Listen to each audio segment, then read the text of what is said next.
Кайрымдуу коомдук кайрымдуулук фонду жыл башталышы менен түштүк жергесине муктаж болгон мекендештердин чакыруусун четке какпастан иш сапар менен барып келген. Алгач болуп Баткен шаарында 12 жашар уулу буур оорусу менен ооруп жаткан Айдарали Темиров болду. Жаш туруп минтип ооруп калганын көргөндө кантип жүрөгү ыйлабасын. Эмне болуп ооруп калганын азыр күнгө чейин түшүнбөй жатканын ата-энелери айтууда.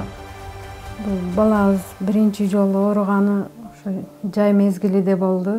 Июнь айында жакшы эле жүрүп, 2 күндө эле шишип кетти курсагы. Ошондон билип калдык. Өзүбүздүн Баткен шаардык ооруканасына барып, 3 күн ал жерде дарыландык. Кийин Ошко направление кылып берди. Ошко барып дарыланып келдик.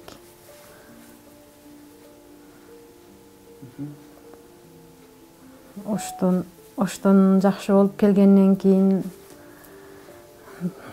дагы курсагы шишип кетти. Андан кийин Бишкекке бардык. Бишкектен 13 күн лечение алып келдик. Ал жактан келгенден дагы кичине жакшы болуп, андан кийин дагы курсагы шишип кетти.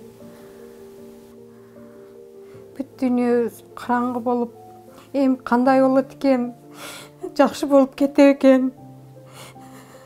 Ооруну берген Аллахым шипасын берер деген үмүт менен дарыгерлерге кайрылдык. Дарыгерлер дагы колдон келишинче аракет кылып, балабызды сакайтып, дары колдору менен курсагыда шишиктерин кайтарып беришти. Дарыгерлерге дагы рахмат. Абдан кыйын учур болду. Биринчи ушинтип ооруп калганда Кудайдан тиледик, жакшы болуп калса экен ушул балабыз деп.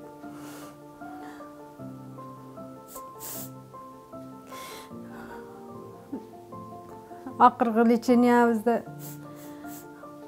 доктор кайрылып, лечение бүткөндөн кийин кайрылып, жакшы болот экен балабыз, кандай болот экен деп, лечение менен жакшы болуп кетет экен деп ушинтип суроо бергенибизде лечение менен жакшы болбойт. Боор шише берет, ишкен сайын боору кургап эме боло берет, баланын өмүрү кыскара берет. Ошон үчүн операция жасатып койсоңор жакшы болот. Канча тез операция кылсаңар, ошончолук жакшы болуп сакайып кетет балаңар деп ушундай дешти. Ошон үчүн ушу кыргыз элиме, бүт кыргызстандыктарга, кайдыгер карабаган боорукер адамдардан ушул баламдын ден соолугу жакшы болуш үчүн, сакайып кетиш үчүн колубуздан келгенче жардамыңыздарды берсеңиздер деп суранып кетет элек. Алла разы болсун бардыгыңыздардан. Ушул Азамат Байматовго да, Кайрымдуу Бол фондунун жетекчисиге дагы ыраазычылыгыбызды билдиребиз. Иштерине ийгилик, үй бүлөсүнө бакыт, ата-энесиге дагы ден соолук, рахмат. Ушундай баланы чоңойткан ата-энесиге дагы ушинтип элге жардам берип, элге жардамы тийип, элдин алкышын алып, батасын алып жүрө берсин. Нуртилек жаңы гана 12 жашка толгон. Бирок өкүндүргөнү бул аты жаман боор оорусу жаш кары дебей жугат экен. Докторлор боор цирроз деп диагноз коюп, тез арада боорун алмаштырбаса ичи шишип, суу толуп жатканын айтууда. Нуртилектин минтип муктаж болуп турганын көрүп, кайдыгер карабай Баткен шаарынын мэриясынан дагы өкүлчүлүктөр келип кабар алууда. Урматтуу мекендештер, урматтуу кыргызстандыктар, ушул жердешибиз Баткен шаарынын тургуну Анарбаев Нуртилек Айдарович бүгүн 12 жашында ушул боордун цирроз оорусуна кабылып, бүгүн аябай жардамга муктаж. Аны чет мамлекетте, Индия мамлекетинде жасала турган болуп атат. Ошондуктан каражат топтоо, бул үй бүлөнүн да мүчөлөрү, үй бүлөнүн алга дарымети жетпейт. Ошондуктан биз Баткен шаардык мэриясы, Баткен жетекчилиги бир топ өзүбүздүн мүмкүнчүлүгүбүзгө жараша акча каражаттан жардам бердик. Бирок бүгүн да болсо сиздердин колдооңуздарга муктаж. Кымбаттуу биздин мусулман тургундар, Кыргыз Республикасынын тургундары сиздерден суранабыз, ушул акчалай жардам берип, материалдык жардам берип, ушул баланын дарылануусуна көмөк көрсөтүп, кичине жардам берип койсоңуздар деген ойдомун. Мен ойлоймун, ар бир берген жардамыңыздар түз багытта туура иштелип, ушул жигиттин өйдө болуп дарылануусуна толук шарт түзүлөт деген ойдомун. Биз Баткен шаардык мэриясы ушул жигиттин дарылануусуна жергиликтүү бюджеттен 25 000 сом акча каражатын ажыратып бердик. Андан тышкары ушу үй бүлө мүчөлөрү менен шаардык ишканалар, шаардагы райондук, облустук ишканалар менен бирдикте бирдиктүү марафон өткөрдүк. Топтогон акчабыз да бирок чектелип болуп атат. Ошондуктан кайрымдуу инсандардан жардам сурап, Индия мамлекетинде өтүүчү операциясына көмөк көрсөтүп, кол сунуусуна өтүнүп кетемин. Кымбаттуу кыргызстандыктар, кайдыгер карабай жардам берип коюшуңуздарды суранам. Нуртилек мектеп жарым жылдан бери төшөккө жатып калган. Жаш болсо дагы баарын түшүнүп, ата-энесин ыйлаткысы келбейт. Бирок сакайып кетүүгө көп каражат керек болгондуктан айласыздан кайрымдуу кыргыз элине кайрылып жатышкан кезде баласынын мынтип ооруп жатканын көргөн атанын көз жашы. Чоңойгондо доктор болуп ооругандарга жардам берем деген жаш Нуртилек. Бул сиз көрүп жаткан турмуш кино эмес, чыныгы жашоо. Билбейм. Üçün moru ele jön ele jatıp kaldım. Kursağım şişirip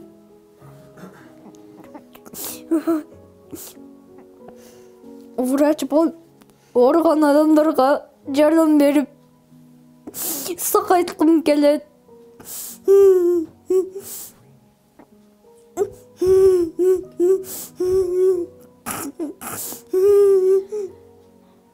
Кайдыгер караган адамдардан жардам сурай. Мен жакшы болуп кетишим, жардам берип кетиңиздер. Мен дагы мектепке барып, балдарым менен окугум келет.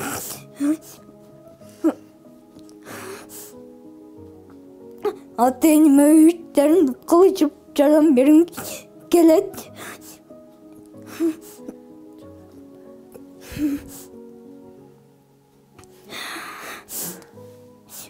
Чоңойгондо врач болуп, ооруган адамдарга жардам берип, сакайтып, көңүлүм көтөрткүм келет. Бул үчүн укканыбыздан кийин оюбузга ар нерсе келди. Бул балабызды айлыгып калабы деп, анан эки жакка неме кылдык, кайрылдык. Мэрияга кайрылдык. Мэриядагылар бизге ошол өздөрү марафон уюштуруп, марафон өткөзүп бериштилер.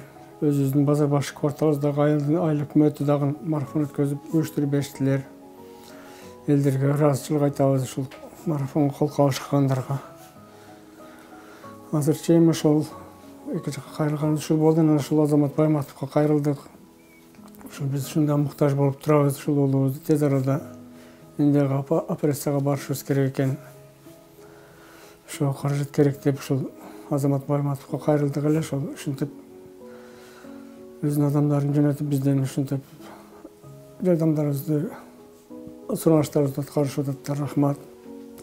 Урматтуу кыргыз элим, ушул биздин уулубуз ушул Нуртилекке ушу жардам колуңуздарды узатып койсоңуздар, жаш кылабыз. Өзүнүн достору менен кошулуп, оюнга аралашып, оюнга төбө турган убагында сакайып келип, достору менен ойноп, ушул оорудан айыгып кетишиге көмөк көрсөтүңүздөр суранып кетебиз.